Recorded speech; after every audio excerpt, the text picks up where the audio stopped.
Ayan, magandang araw. Ito yung ginawa natin, 5 tonner na kupil. Nagso-short yung breaker. Ngayon, check natin kung kung dito sa galing sa compressor, di kaya sa motor. Alamin natin kung saan yung ano. Pero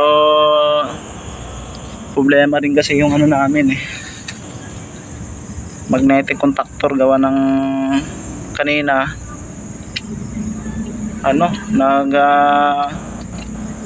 naga-short dito. Alamin natin kung bakit. Dito tayo sa pamantasan ng Muntinlupa. Sa Pelmon daw. Ito may ginawa tayong floor mounted na 5 tonner. Ito kasi nasa school. Ayan, medyo nainitan yung mga estudyante saka yung teacher. Ayan, kaya pinagawa sa atin. Ito ang problema naman dito, nag-trip yung breaker. Ngayon titingnan natin kung aandar na siya.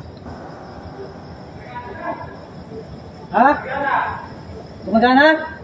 Yay! Gumana na daw! Tingnan namin kung gumana itong compressor ngayon. Wow, wow, wow. Gumana na. Galing na. Nagpapan.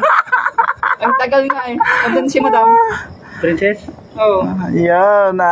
Yan. Pero kanina pagbuhay ko, mandar din tayo. Under observation namin ito. Pag tuloy-tuloy na yung gagana nito, patayin natin uli. Tapos sarado na. Ano yun? Nagpapan? 31? Yun. Sinagad mo sana sa temperature? Sagad ko? Oo. 18, 16. Patayin natin. Wow! Circuit. Pwede ulit. Patayin mo breaker. Wala, circuit nga. Una natin uli kung anong problema. Patay mo na. Hindi, nakakala na circuit breaker na Ay ma'am, ito ma'am yung aircon.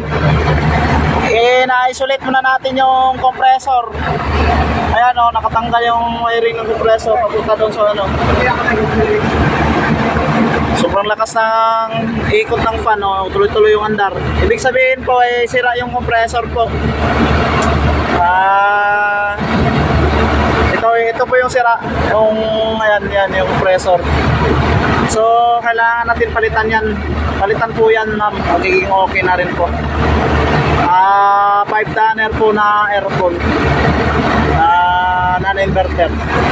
Ayan, ito kanina may problema din yung magnetic contactor. Nilihan na namin, so okay na. Problema ito compressor. Kasi pinaandar namin